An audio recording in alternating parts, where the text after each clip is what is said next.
할렐루야. 우리 좌우에 계신 분들 서로 보시며 인사하겠습니다. 주님의 이름으로 축복합니다.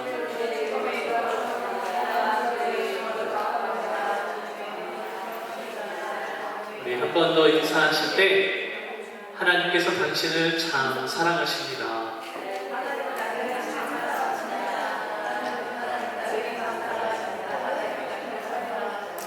늘 말씀드리지만 하나님이 우리를 사랑하는데 우리가 하나님을 사랑하지 않아도 하나님이 짝사랑하시는 분이잖아요. 그 사랑이 온전한 사랑이 되게 해야 될 줄 믿습니다. 오늘 우리가 읽은 요한복음 이 성경 말씀은 다른 성경 같은 복음서인데 다른 복음서하고 조금 성격이 달라요.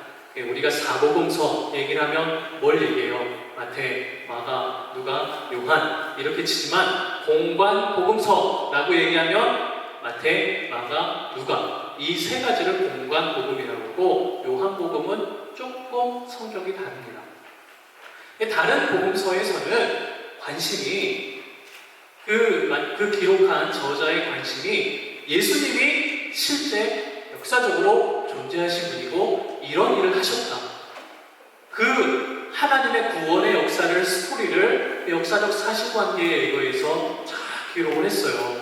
그래서 예수님이 베들레헴에 태어나실 때 그 태어나시는 이야기부터 돌아가시고 승천하실 때까지를 쫙 이렇게 기록을 하는 게 그 복음서의 그 목적이었다면 오늘 읽은 이 요한복음은 조금 생각이 관점이 다릅니다.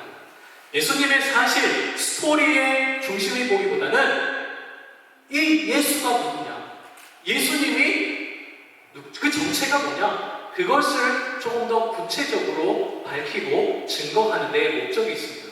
그래서 1장의 내용을 보게 되면 요한복음의 프롤로그다라고 이렇게 얘기를 하는데, 서론이라고 얘기를 하는데, 이 프롤로그에서도 보면 예수님을 뭐라고 증거해요?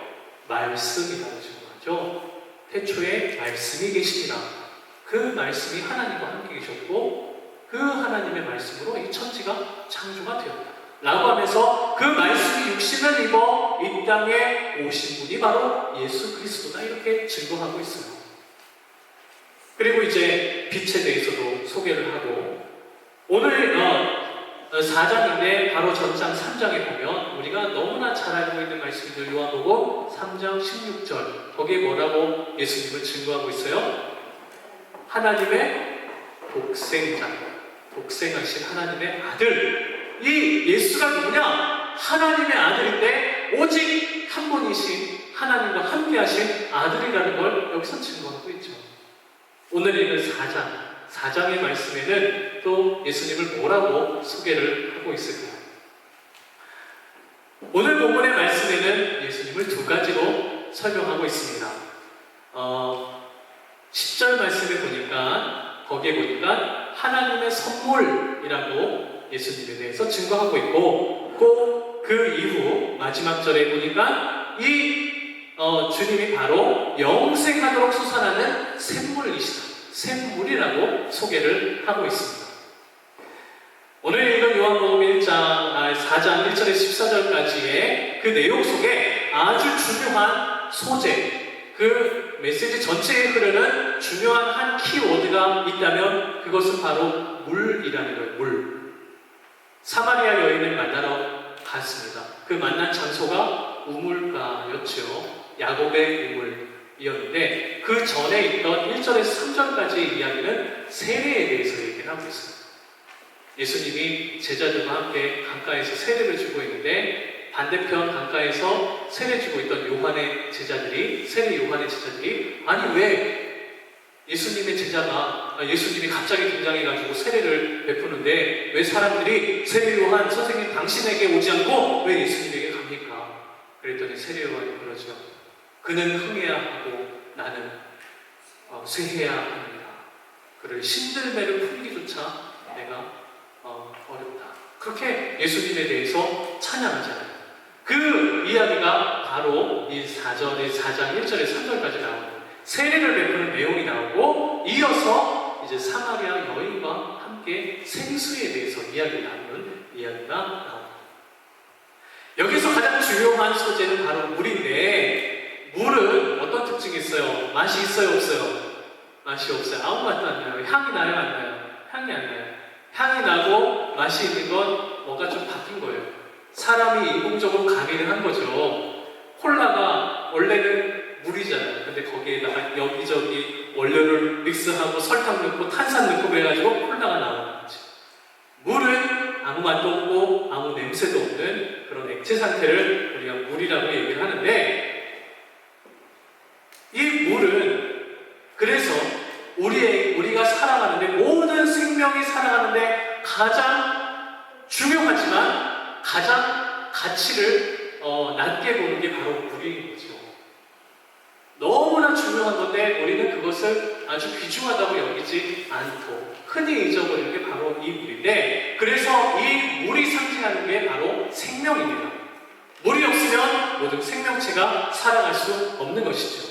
그래서 세례 베푸시는 이야기, 그리고 그 세례를 베풀 때 물로 세례를 베푸는 그 이야기가 주는 의미가 뭐냐면, 내가 예수 그리스도를 믿음으로 새롭게 태어나 새로운 생명을 얻었다를 상징하는 게 바로 세례의 이야기라는 거예요. 그리고 그 다음에 나오는 사마리아의 대화도, 사마리아 여인과의 대화도 물로 시작하고 있습니다. 오늘 본문이 집요하게 이 물, 생수와 관련되어서 이야기를 하고 있는 이유가 있다면, 그 이유는 바로 예수 그리스도가 생명이시라는 것을 증명하고 있는 것입니다. 할렐루야. 예수님은 생명이세요. 죽어가는 사람도 예수 믿으면 살아날 수 있어요. 모든 사람이 지옥과 영원히 심판받을 사람도 예수를 믿으면 영원한 생명이 얻어지는 거예요. 할렐루야. 오늘 이 말씀을 이제 요한을 증거하려고 하는데, 이 얘기는 이렇습니다. 예수님이 사마리아라는 지역으로 이동을 하고 계시는 중이었어요. 근데 이 이스라엘의 역사를 보게 되면 이 사마리아라는 땅은 남유다와 북이스라엘, 우리나라가 남북으로 갈라진 것처럼 남북 중간에 우리나라는 뭐가 있어요? 비무장지대가 있죠. 비무장지대. 그것처럼 남유다와 북이스라엘 사이에 사마리아라는 그 땅이 있었어요. 그 땅은 예전에 북이스라엘의 땅이었어요. 근데 하나님께 죄를 짓고 잘못된 제사를 드리고 우상 숭배하고 그러니까 하나님이 북이스라엘을 멸망시키는데, 아수르에 의해서 멸망시키실 때 어떻게 했냐면, 이 아수르가 이스라엘 백성들을 다 잡아서 노예로 끌고 가고, 또 이방에 정복했던 나라의 민족을 데리고 이 북이스라엘 사마리아 땅으로 데리고 왔어요. 그래서 한 100년, 200년 살려니까 어떻게 되겠어요? 거기서 혼혈이 생기죠. 종교가 섞이죠. 그러면서 순수하게 하나님을 경배했던 그 신앙이 사라져버려요. 유다 사람들이, 율법 공부하고 성경 공부하던 사람들이 그 사마리아 사람들 보면 무슨 생각이 되겠어요? 어이, 저 혼혈, 잡종, 저 죄인들. 그렇게 늘 비판하고 비난하고 정죄했던 나라가 바로 사마리아라는 땅인데, 오늘 말씀에도 보니까 당신들 유대인들은 이 사마리아에 와서 우리와 상종치도 아니하는데 당신은 왜 나에게 찾아왔습니까? 이렇게 여자가 질문을 하고 있어요. 그만큼 사마리아는 유대인들이 더 북쪽으로 갈 때는 항상 사마리아 통과하지 않고 동쪽 요단강 건너서 이렇게 우회해서 항상 갔습니다. 그런데 오늘 예수님께서는 그 혼혈의 땅, 저주받은 땅을 지나가십니다. 시간은, 때는 6시. 지금 우리의 시간으로는 정오쯤 해당돼요. 낮 12시. 해가 가장 높이 뜨는 그때를 얘기를 하는데, 보통 너무 뜨거우니까, 이 중동 지역은 해가 한번 떠오르면 너무 적도 근처에 있어서 뜨거우니까 이 물을 낮에 들어가지 않아요. 그래서 선선한 아침이나 저녁에 여인들이 항아리를 머리에 메고 이제 우물가로 오는데, 오늘 이 여인은 가장 해가 뜨거운 그 정오 때에 이 우물로 나옵니다. 왜 그랬을까요? 왜 하필이면 아무도 없는 그때에 나갔을까요? 지금 이 본문에서 그 얘기를 알지 못하지만 우리는 이미 다 알고 있는 내용입니다. 이 여인은 사람들의 낯을 피하길 원했던 사람이에요. 사람들 만나 부딪히는 게 너무 싫었고 거부가 되었던 사람이에요. 그런데 이 여인이 보통 때와 다름없이 물을 기르러 우물에 갑니다. 근데 너무나 뜻밖의 만남이 이루어지죠. 혼자만 가고 싶었는데, 혼자만 있는 늘 시간이었는데 어떤 낯선 이방 유대인이 와가지고 자기에게 대화를 거는 것입니다. 이 여인은 사람들을 피해야 할 정도로 마음의 상처가 많은 사람이었습니다. 4장 16절 이후에 보니까, 그 내용에서 보니까 이 여인은 이미 6번이나 결혼하고 이혼하고 결혼에 실패한 삶을 살고 있었습니다. 작은 동네에 살고 있는데 이 여인의 소식을 모르는 사람이 전혀 없을 정도로 다 온통 소문이 안 좋게 난 여인이었습니다. 지나갈 때마다 욕하고 조롱하고 피하고, 당시 율법으로 보게 되면 이 여인은 정죄받아 마땅하고 돌로 쳐 죽여 마땅한데 그렇게 사람들을 피해서만 살아갈 수밖에 없었던 마음의 상처가 깊은 여인이었던 거죠. 근데 그 여인이 물을 밀어 나오셨을 때 예수님께서 다가가십니다. 이때 예수님의 모습을 우리가 한번 생각해 볼 필요가 있습니다. 예수님은 제자들과 함께 있었어요? 혼자 계셨어요? 혼자 계셨어요. 사마리아 땅에 갔어요. 때한볕이 찌는 그 한 뜨거운 여름, 그 낮에 제자들은 우리 먹을 거 구한다고 먼저 마을에 들어갔어요. 근데 예수님이 하필이면 가신 곳이 우물가인데, 우물가에 가는 이유는 물 마시러 가는 거잖아요. 근데 물이, 그 시간에 가는 물이 있어요, 없어요? 마을에 가야 물이 있지. 마을에 가서 물을 달라고 물을 마셔야지. 이 우물에 가신 거는 예수님이 물 마시러 가시려고 하신 게 아니라 그곳에 어떤 목적이 있어서 가셨다는 것을 우리가 알 수 있어요. 모든 제자들 다 보내고 모든 사람들 다 없는 그 시간에 예수님이 우물가에 찾아가셔서 하신 일, 바로 그 사마리아 여인을 만나시기 위함이었다는 것입니다. 하나님의 섭리, 구원의 은총, 이 모든 것은 하나님의 그 마음에 합당한 일들이 이루어질 때 이루어지는 것입니다. 주님께서 그 여인을 만나시기 위해서 그곳에 찾아가신 것이죠. 모든 사람이 잠재하고 우리가 생각할 때는 이 여인이 평범하지 않는 삶이라는 걸 알고 있죠. 우리의 주변을 한번 돌아보시기 바랍니다. 우리 주변에도 그 인생이 굴곡이 있고 평범하지 않고 우울하고 나쁜 과거가 있고 죄인의 어떤 삶을 살아가는 그런 사람들이 주변에 있다고 한다면 여러분은 어떻게 그 사람과 함께 하시겠습니까? 다가갈까요? 피할까요? 제발 안 했으면. 제발 나와 엮이지 않았으면. 그런데 예수님은 그 여인을 찾아가셨어요. 그리고 이 여인과 우물가에서 만나면서 복음을 전하셨습니다. 할렐루야. 예수님은 그 죄인을 찾아 하늘의 복음을 전하시고 구원을 전하시고 그 여인이 회복시키시고 하나님의 백성이 돌아오는 일까지 예수님은 감당하셨습니다. 그리스도인은 누구냐? 바로 예수님의 이 복음을 전하여 한 영혼을 구하여 하나님의 백성 삼는 이 일에 동참하고 예수님의 삶을 온전히 살아가는 삶이 바로 그리스도인이 되는 것입니다. 그래서 우리가 살아가야 될 모습은 죄인은 의인을 찾는 삶이 아니라 바로 죄인, 그 예수 그리스도가 필요한 그들을 찾아 복음을 전하는 삶이 우리에게 이루어져야 될 삶인 줄 믿습니다. 이 복음은 의인에게 필요한 것이 아니에요. 정직하고 잘 살고 축복받고 그런 사람들도 물론 하나님을 의지하는 복음이 필요하지만 정말 주님께서 찾으시는 것은 영원한 죽음의 죄에서 건짐을 받아 그 삶이 주님에서 생명으로 돌아서게 하는 것이 바로 복음이 주어지는 특권이라는 것입니다. 할렐루야. 그래서 이 예수님이 이 여인에게 복음을 전하셨습니다. 그런데 어떤 복음을 전하셨느냐? 그 예수님이 전하신 복음은 바로 영원히 목마르지 않는 생명의 물, 그 복음을 전하셨어요.